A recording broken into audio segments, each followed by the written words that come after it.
This time out on Radar. Jackie and Itteshad get caught up in the colour as art and fashion collide at Philip Colbert's Pop Universe show at the Saatchi Gallery. Emma and Louise have an immersive experience at filmmaker and artist John Akomfrah's new show, Purple, at the Barbican. Whilst Daisy and Andrew hear how a love of art and an eye for collecting started the career of London menswear stalwart Simon Carter. Hi there, I'm Jamie and welcome back to Radar, WinkBall's regular showcase of sponsors' reports, highlighting the very best that London has to offer. WinkBall reporters cover hundreds of cultural events and experiences that you can enjoy right here in the capital, to share with you at winkball.com and across social media. Our first report this time out is from Jackie and Itteshad. They went to the Saatchi Gallery in Chelsea to check out the new show from celebrated pop artist and fashion world inspiration Philip Colbert. I love pop art and popular culture, so it's really good to see a fusion between the two worlds for art and fashion come together. It's very surreal, it's just quite something different. I love looking at paintings because you don't know where to look. There's just so much going on and you're just constantly seeing sort of new things. You've got to see them in person to really get a feel for the magnitude. They're just so cool. Massive bowls, pieces, paying homage to all the greats. You see a crowd here who are brought together by the colour, by the energy of it.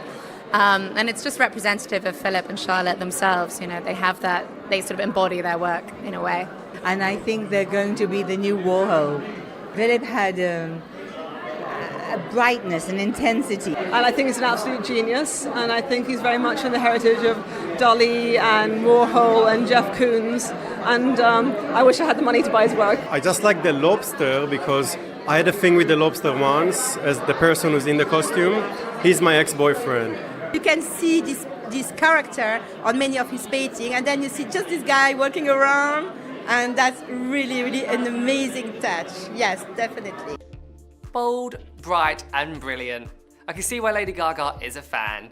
To find out more about Philip Colbert in art and in fashion, go to therodnickband.co.uk. To see what else is coming out at the Saatchi Gallery, go to saatchigallery.com.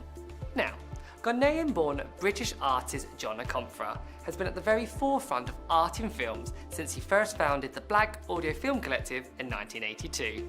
His new installation, Purple, takes on a truly global perspective, looking at issues as pressing and as large as climate change. Emma and Louise went down to the Barbican to have a look. Film Purple is a 6-channel video installation, multi-channel, immersive soundscape.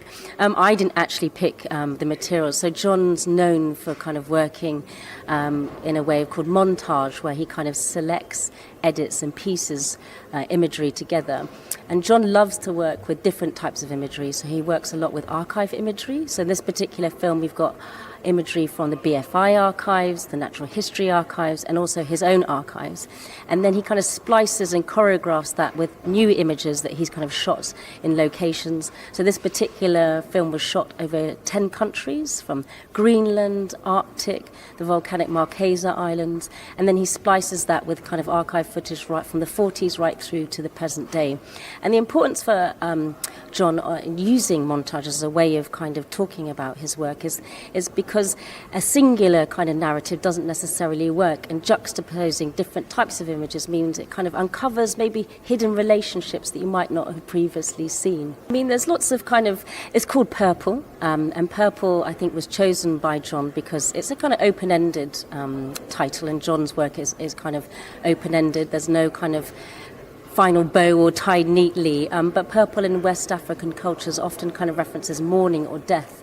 So in this particular context, it's looking about the death of our planet. And in these particular images, you'll see references to kind of acid rain, carbon monoxide, battery farming, how humans are basically, destructing the world. And it's a commentary on how do we stop this? How can we take responsibility for us? It's not a finger-wagging exercise. It's not telling us off, but it's just saying that we're all implicit and that we can all do something about it. Incredible and provoking work. This truly unique experience is available for free at the Barbican Centre until January 2018. To check out what else is coming out at the Barbican, go to barbican.org.uk. And remember, winkball.com isn't just art and fashion. We cover all aspects of cultural and community life. To see more of our sponsored reports, go now to winkball.com or find us across social media. Right now on WinkBall. Get to the root of your grooming problems at Creative Head Magazine's Big Hairdo at Trevor Sorbet in Covent Garden. See how the influential Pre-Raphaelites were themselves inspired by Northern Renaissance master Jan van Eyck at the National Gallery. Or marvel at one of the most flawless and beautiful diamonds ever to come to the market at the Art of Grisagino sale at Christie's. A man who truly has an eye for jewellery is British menswear legend Simon Carter. Our final report comes from Daisy and Andrew, who went down to his flagship store in Mayfair to hear more about how his fashion journey started. With a little bit of bling.